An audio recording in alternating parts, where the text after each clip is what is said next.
Chapter 9, The Army on the March.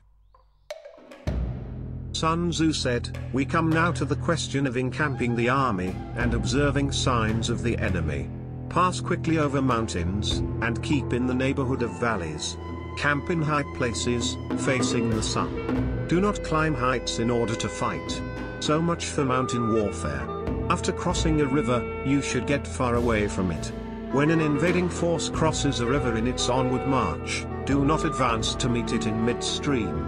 It will be best to let half the army get across, and then deliver your attack. If you are anxious to fight, you should not go to meet the invader near a river which he has to cross. Moor your craft higher up than the enemy, and facing the sun. Do not move upstream to meet the enemy. So much for river warfare. In crossing salt marshes, your sole concern should be to get over them quickly, without any delay. If forced to fight in a salt marsh, you should have water and grass near you, and get your back to a clump of trees. So much for operations in salt marshes. In dry, level country, take up an easily accessible position with rising ground to your right and on your rear, so that the danger may be in front, and safety lie behind. So much for campaigning in flat country. These are the 4 useful branches of military knowledge which enabled the Yellow Emperor to vanquish 4 several sovereigns. All armies prefer high ground to low and sunny places to dark. If you are careful of your men, and camp on hard ground, the army will be free from disease of every kind, and this will spell victory. When you come to a hill or a bank, occupy the sunny side, with the slope on your right rear. Thus you will at once act for the benefit of your soldiers and utilize the natural advantages of the ground. When, in consequence of heavy rains up country, a river which you wish to ford is swollen and flecked with foam, you must wait until it subsides. Country in which there are precipitous cliffs with torrents running between, deep natural hollows, confined places, tangled thickets, quagmires and crevasses, should be left with all possible speed and not approached.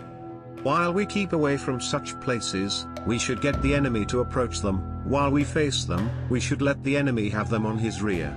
If in the neighborhood of your camp there should be any hilly country, ponds surrounded by aquatic grass, hollow basins filled with reeds, or woods with thick undergrowth, they must be carefully rooted out and searched, for these are places where men in ambush or insidious spies are likely to be lurking. When the enemy is close at hand and remains quiet, he is relying on the natural strength of his position. When he keeps aloof and tries to provoke a battle, he is anxious for the other side to advance. If his place of encampment is easy of access, he is tendering a bait. Movement amongst the trees of a forest shows that the enemy is advancing. The appearance of a number of screens in the midst of thick grass means that the enemy wants to make us suspicious. The rising of birds in their flight is the sign of an ambuscade. Startled beasts indicate that a sudden attack is coming. When there is dust rising in a high column, it is the sign of chariots advancing. When the dust is low, but spread over a wide area, it betokens the approach of infantry. When it branches out in different directions, it shows that parties have been sent to collect firewood. A few clouds of dust moving to and fro signify that the army is encamping. Humble words and increased preparations are signs that the enemy is about to advance. Violent language and driving forward as if to the attack are signs that he will retreat.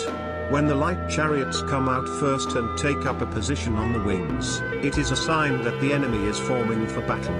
Peace proposals unaccompanied by a sworn covenant indicate a plot. When there is much running about and the soldiers fall into rank, it means that the critical moment has come. When some are seen advancing and some retreating, it is a lure. When the soldiers stand leaning on their spears, they are faint from want of food. If those who are sent to draw water begin by drinking themselves, the army is suffering from thirst. If the enemy sees an advantage to be gained and makes no effort to secure it, the soldiers are exhausted. If birds gather on any spot, it is unoccupied. Clamor by night betokens nervousness. If there is disturbance in the camp, the general's authority is weak. If the banners and flags are shifted about, sedition is afoot.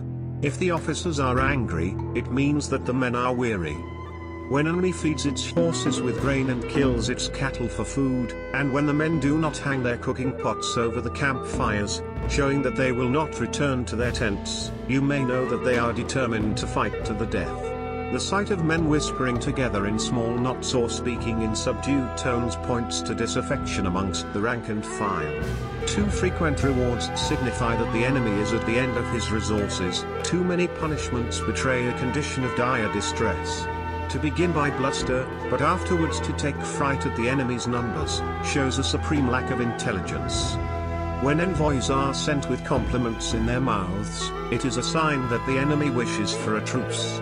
If the enemy's troops march up angrily and remain facing ours for a long time without either joining battle or taking themselves off again, the situation is one that demands great vigilance and circumspection. If our troops are no more in number than the enemy, that is amply sufficient. It only means that no direct attack can be made. What we can do is simply to concentrate all our available strength, keep a close watch on the enemy, and obtain reinforcements. He who exercises no forethought but makes light of his opponents is sure to be captured by them. If soldiers are punished before they have grown attached to you, they will not prove submissive, and, unless submissive, then will be practically useless.